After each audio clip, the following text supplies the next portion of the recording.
ہم لوگ کب تک فلسطینیوں پہ بمباری اپنے پیسوں سے کراتے رہتے ہیں؟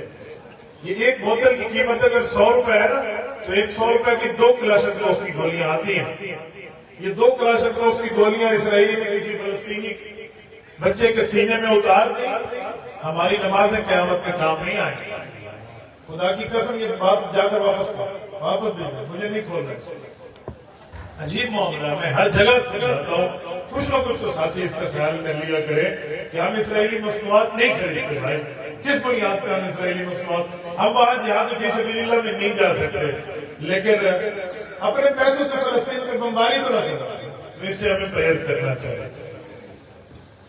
میرے دوستو، عقیدہ ختم نبوت کے حوالے سے جب میں پچھلی مرتبہ حاضر ہوا تھا تو میں نے آپ کی خدمت میں کچھ باتیں کی تھی اور آپ کے مجمع میں بندوں کو کھڑا کر کے ان سے وہ بات کا خلاصہ پوچھا تھا.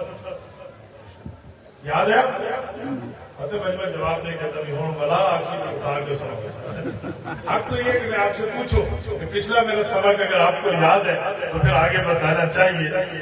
مجھے تو آج تک یاد ہے کہ میں نے آپ سے 5 باتیں کی تھی کہ نبی کون ہو. بہرحال اگر آپ نے یاد رکھا تو بہت اچھی بات ہے، اور نہیں یاد رکھا تو ذہن کو ایک دفعہ اپڈیٹ کر لیں تو بہت اچھا ہوگا.